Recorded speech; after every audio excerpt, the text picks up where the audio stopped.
मित्रों, उत्तर प्रदेश विधानमंडल का शीतकालीन सत्र आज से प्रारंभ हो रहा है।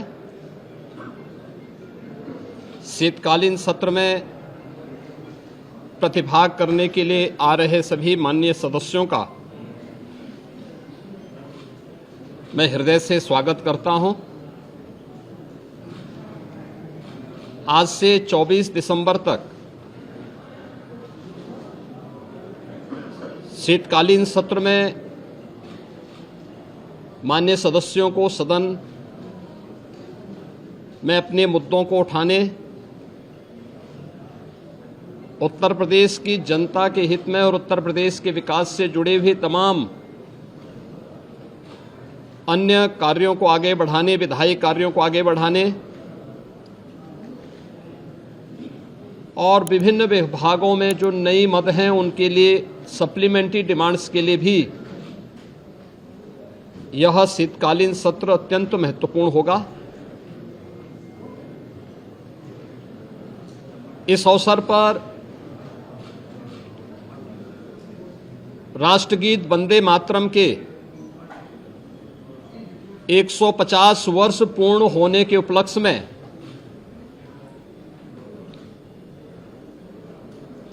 एक महत्वपूर्ण चर्चा और वंदे मातरम गीत के रचयिता के प्रति कृतज्ञता ज्ञापित करने का भी एक अवसर उत्तर प्रदेश विधानमंडल के सामने होगा, क्योंकि उत्तर प्रदेश की स्थापना का दिवस और राष्ट्रगीत के रूप में वंदे मातरम को भारत के संविधान के अनुसार मान्यता प्राप्त होने का नोटिफिकेशन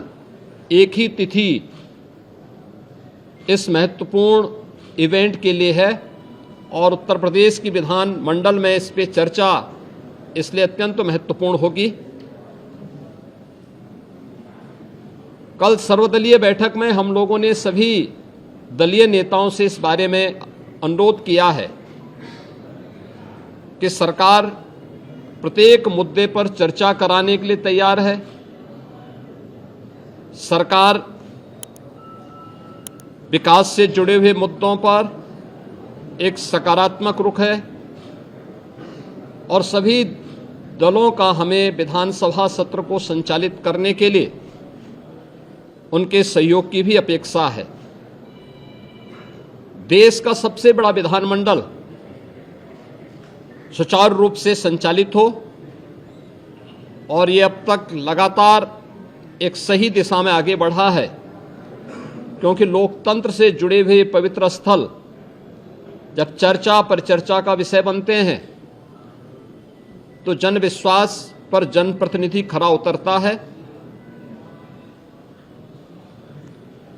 हमारी इच्छा थी कि सत्र अधिक दिन चले, लेकिन माननीय जनप्रतिनिधिगण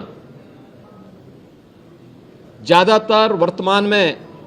मतदाता सूची की जो विशेष पुनरीक्षण की कार्रवाई चल रही है इस कार्यक्रमों में लगे हैं और यह लोकतंत्र की शुचिता, पारदर्शिता और प्रभावी होने के लिए अत्यंत महत्वपूर्ण भी है। तो विभिन्न जनप्रतिनिधियों ने इस संबंध में अनुरोध भी किया था कि आवश्यक विधायी कार्य और सप्लीमेंट्री डिमांड्स के साथ ही कुछ महत्वपूर्ण अन्य कार्यों को लेने के बाद वंदे मातरम पर चर्चा परिचर्चा के उपरांत अगर इसे हमें आगे के कार्य के लिए SIR की इस कार्रवाई को जो भारत निर्वाचन आयोग के मार्गदर्शन में चल रही है इसके लिए समय मिल जाता, तो इसलिए इसे आज से 24 दिसंबर तक विधानमंडल की इस कार्रवाई का हमने सत्र रखा है और मुझे पूरा विश्वास है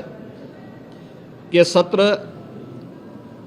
उत्तर प्रदेश विधानमंडल के साथ ही उत्तर प्रदेश के विकास के लिए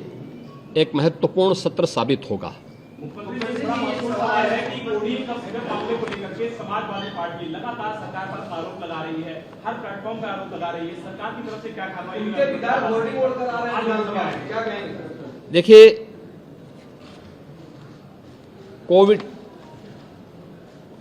कोडिन फास्फेट यह एनडीपीएस के अंतर्गत आने वाला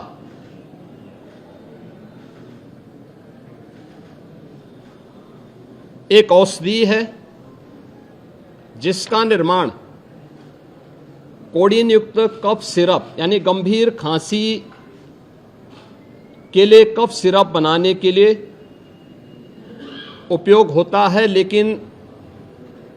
सेंट्रल नारकोटिक्स ब्यूरो के द्वारा इसे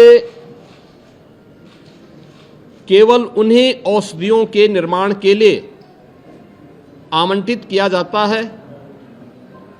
इसके लिए उसका कोटा, उसका आवंटन, ये सभी सेंट्रल नारकोटिक्स ब्यूरो के द्वारा तय होते हैं। इस मामले इसकी यह कफ सिरप तमाम जगहों पर नशीले पदार्थों के रूप में इसके दुरुपयोग की शिकायतों के बाद इस पे हम लोगों ने कार्रवाई की थी, क्योंकि अवैध रूप से इसकी तस्करी की शिकायतें आई थीं और ये उत्तर प्रदेश पुलिस ने एनडीपीएस, जो उत्तर प्रदेश का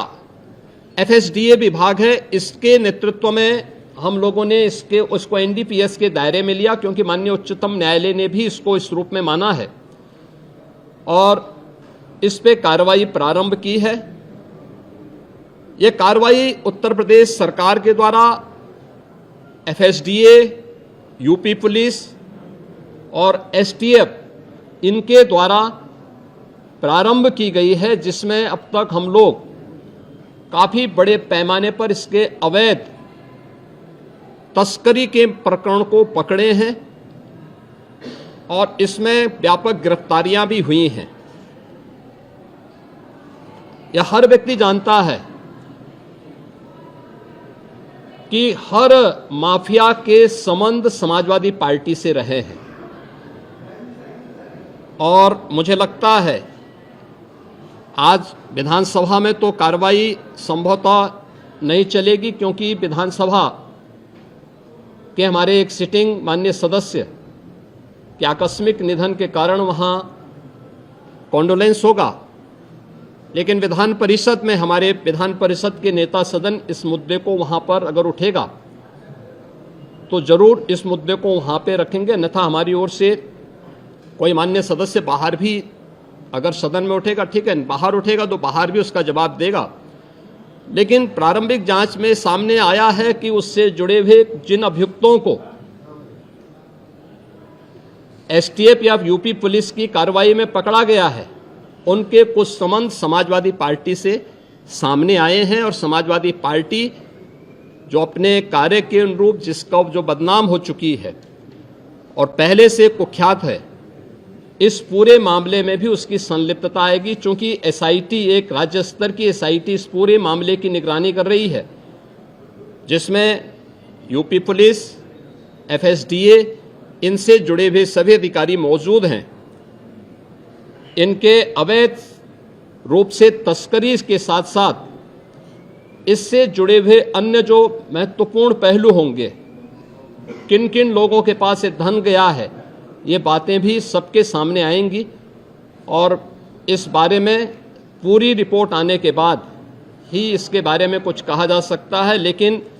ये जरूर मैं कह सकता हूं कि जो सपा प्रमुख के द्वारा कहा जा रहा है, ये वही स्थिति है कि यही कसूर मैं बार बार करता रहा, धूल चेहरे पर थी और आईना साफ करता रहा। यानी फोटो इनकी है उन माफियाओं के साथ, तो स्वाभाविक रूप से अवैध लेन देन में भी संलिप्तता कहीं ना कहीं सामने आएगी। जांच आने दीजिए, दूध का दूध और पानी का पानी सबके सामने आएगा। धन्यवाद जी।